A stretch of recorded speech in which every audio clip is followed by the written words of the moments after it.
Do you want to purchase a home, but you feel like the cost is just too high? Do you struggle to come up with the money to cover upfront expenses like down payment and closing costs? What if I told you that there was an underutilized method that most home buyers are not even maximizing? And what if I told you that this method could get you in excess of $10,000 that you could utilize to cover those upfront expenses? Is that something that would interest you? If so, that's exactly what we're going to be talking about in this episode. So when you go to purchase a home, there are two parties involved. There's a buyer and a seller. And most people think that the seller carries all the leverage in this deal because they own the home. However, that's not true. Both the buyer and the seller want something in exchange for something else. The seller wants to sell their property in exchange for money. The buyer wants to pay money in exchange for owning the property. What you have to do is get as much as you can from the seller in the form of seller contributions or seller concessions to help you cover those upfront expenses. Now, I want to put a pin in that right there and say that there is a limit to how much you can get in those seller contributions according to FHA, and that limit is 6%. So if you were purchasing a $300,000 home, 6% of $300,000 is $18,000. That's the most that the seller could give you to help contribute to you purchasing that home.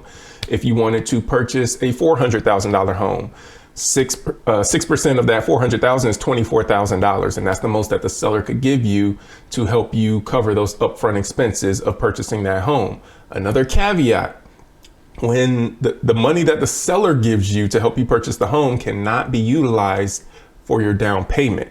It can only be utilized for your closing costs. So that's key right there. You're still going to have to come up with the money for the down payment, or do you? You actually don't. You can use down payment assistance, and there are so many down payment assistance programs out there that will allow you that will actually cover the entire down payment portion of you purchasing this home. So if your down payment portion, the minimum required for an FHA loan is 3.5%. There are so many down payment assistance programs that will cover the entire 3.5% of the down payment. So all you have to do is cover closing costs. And that's where the seller comes in. If you're able to negotiate for the seller to get you that funds, or get you up to as close to that 6% as possible in money to help cover the closing cost, that's going to be to your benefit. But what if the seller doesn't want to negotiate with you? You still have options. And the other option is increasing the purchase price of the home. Take this, for example. There's a seller who wants to sell their home for $300,000. And let's say that they own the home free and clear, so there's no mortgage, meaning when they sell this home for $300,000, they're going to receive $300,000 from whoever purchases that home. Now, if you're the person who purchases that home, but you need, let's say, $10,000 to help cover your closing costs, you could go to the seller and say, hey, are you willing to, help pay for my closing costs, maybe half and half? So you ask for the seller to pay $5,000, and you're going to pay the other $5,000 that gets you the $10,000 that you need for the closing costs.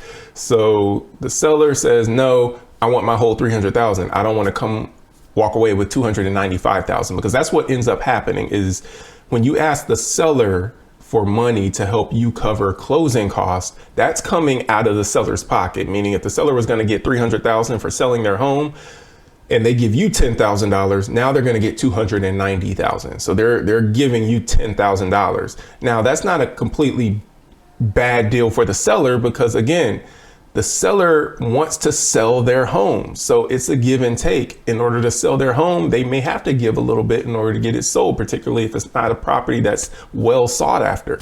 But in any case, if the seller is not willing to give you any money to help you cover the closing costs to be able to purchase their home, another option that you have is to increase the purchase price. Now stick with me for a minute, because I'm gonna tell you how this actually can play to your benefit. You don't own a home right now. This is one way that you can make that happen. If you increase the purchase price from $300,000 to $310,000, now you ask the seller to give you $10,000. So now the seller is going to give you $10,000, but they're getting $310,000. So they still get the $300,000 that they want out of the property, and they're able to give you the 10,000. So where does that 10,000 come from? It comes from the financing of that loan, because your loan is going to be financed by a mortgage lender. So that mortgage lender, instead of giving the seller $300,000 for the home, they're going to give the seller $310,000 for the home.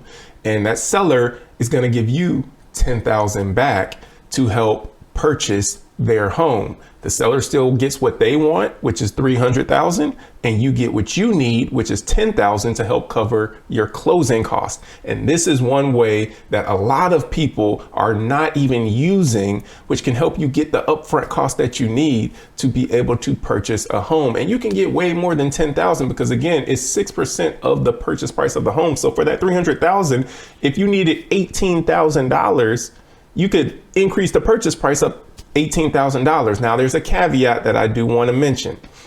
The home needs to appraise for the purchase price. That's the caveat. So if you are going to increase the purchase price of a home by $15,000 and then ask the seller to give you $15,000 back, the home needs to appraise for that $15,000 increase. So if it's a $300,000 home and you're asking the seller to give you $15,000 and they say no, and you're like, okay, well, I'll pay $15,000 more for the house, and then you give me $15,000. The home will need to appraise for $315,000 in order for this method to work. Now, in a lot of cases, the homes do appraise. There are a few cases in which it doesn't appraise. However, it's worth it to go down this route for the simple fact that this could be a method that you could utilize to be able to purchase a home. If you can afford the monthly mortgage payment and all that you're short is the upfront cash that you need, which can be a lot in many cases when you go to purchase a home, maybe you need $20,000, $30,000 in upfront money, to be able to purchase a home. This is one way that you can get those funds, and it's literally by increasing the purchase price and having the seller give that money back to you, or just negotiating for the seller to get you that money upfront anyways, throughout the negotiations of the purchase and sale agreement. So that's what I wanted to bring to you. Very short and sweet for this episode, but it is so underutilized. I'm actually working on a loan right now where there is a individual who is getting a good deal of money from the seller, a great deal of money from the seller. They increased the purchase price a little bit. They also negotiated for the seller to give a little bit, because again, that seller is incentivized. They want to sell this home. They don't want to just hold on to it, because in this particular instance, it was an investment property that no one was living in. So it's just costing that seller money in taxes and insurance that they have to pay every month, and on that mortgage payment as well. So this is one method that I highly, highly, highly suggest tapping into, even if it's just a little bit that can save you, because a $10,000 increase on the purchase price might only increase your monthly mortgage payment by about $60 or $75 even. It depends on your interest rate and the purchase price and the loan size. But your monthly mortgage payment might only increase $70, $75.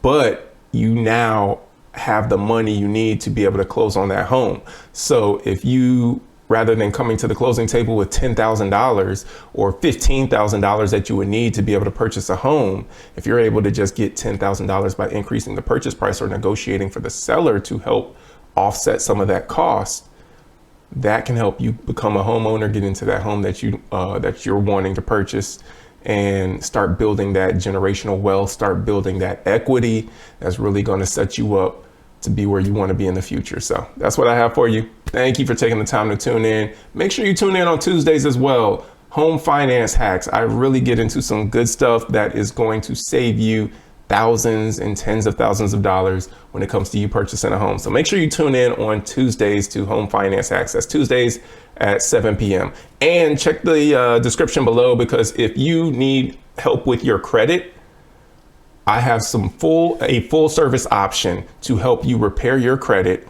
and get it to where you can purchase a home without having to worry about whether or not a mortgage lender is going to approve you. So check the description below as well. If you need assistance with repairing your credit, getting negative derogatory items removed from your credit. We can help with all of that. So click the link below. Let's get started on building your credit so that we can get you where you need to be so you can purchase a home, start building that generational wealth, and get in those investment properties as well, because that's really where you're going to start seeing that exponential growth in net worth and in status and everything else, is where you start owning other properties that can now be a blessing to other people who are going to be able to rent those properties out, paying your mortgage, helping you build that equity, but you're also able to provide a place for them to live as well. So that's what I have for you. Thank you for taking the time to tune in. Take care. Be blessed. We'll see you on Tuesday for Home Finance Hacks, and then we'll see you next week for Greatest Asset Community Podcast. Have a good one.